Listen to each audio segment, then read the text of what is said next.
బాగున్నారండి. మేము మీరందరూ బాగున్నారనుకుంటున్నాను. నేను బాగున్నానండి. చాలా రోజులైపోయింది నేను వీడియో చేసి. ఊళ్ళో లేను నేను. చేయడానికి కుదరలేదు. అందుకని చేయలేదు. సరే ఇప్పుడేదో వచ్చాను ఇక్కడ. వీలైతే చేసి వెళ్దాం అనుకుంటుండని నేను మళ్ళీ ట్రై చేస్తున్నాను. ఈరోజు నేను ఏం చేస్తున్నానంటే క్యాబేజీ, ఉల్లిపాయ,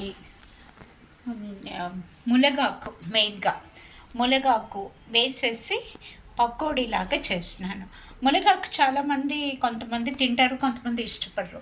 ఇలా మనం పకోడీ అలాగే చేసామంటే తింటారు అందరూ, బాగుంటుంది. పిల్లలకు కూడా మంచి మునగాకు చాలా మంచిది, న్యూట్రిషియన్స్లో చాలా బాగుంటుంది. సరే క్యాబేజీ కూరలు అవి తింటారు, బట్ ఇది కూడా ఒక టేస్ట్, వేరే టేస్ట్లో ఉంటుంది. ఇవి కావాలి మెయిన్గా. ఇదిగో క్యాబేజీ కావాలి, మునగాకు కావాలి. ఒక కప్పు తీసుకున్నాను. ఉల్లిపాయలు కొంచెం కప్పు కట్ చేసి పెట్టాను. పచ్చిమిరపకాయలు, జీలకర్ర, ఇది కొంచెం ఒక 150 గ్రామ్స్ ఉంటుంది. శనగపిండి తీసుకున్నాను. ఒక 50 గ్రామ్స్ బియ్యం పిండి తీసుకున్నాను అనమాట. ఇది చాలు.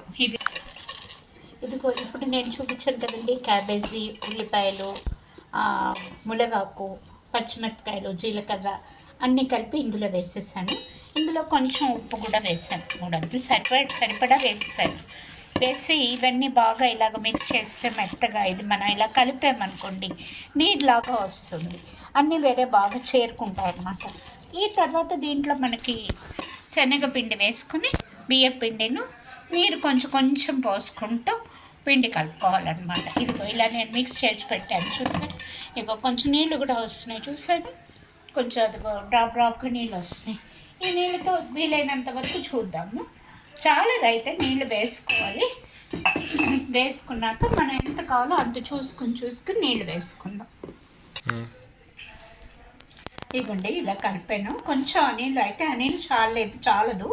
కొంచెం నీళ్ళు పోసుకొని చూసుకుంటూ కలిపాను అనమాట నేను. ఇది అయిపోయింది. నూనె కూడా స్టవ్ మీద పెట్టాను, దానికి కావాల్సింది.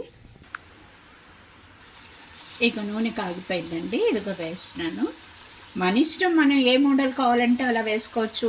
బోండాలాగా వేసుకోవచ్చు, పకోడీలాగా వేసుకోవచ్చు, మనకి ఎలా కావాలో అలా వేసుకోవచ్చు.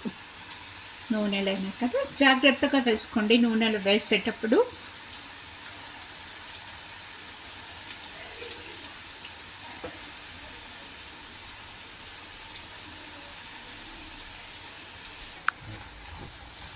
ఇగోండి ఇలాగ వేగాయి. ఇంక ఇది తీసేస్తున్నాను, నేను తీసి చూపిస్తాను. ఇంకా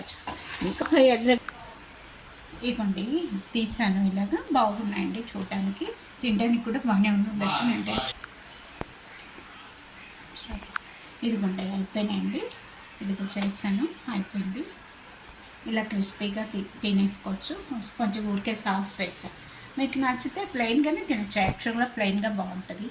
మీరు ట్రై చేయండి. ఎలా ఉందో చెప్పండి, కామెంట్ పెట్టండి, సబ్స్క్రైబ్ చేయండి. Thank you.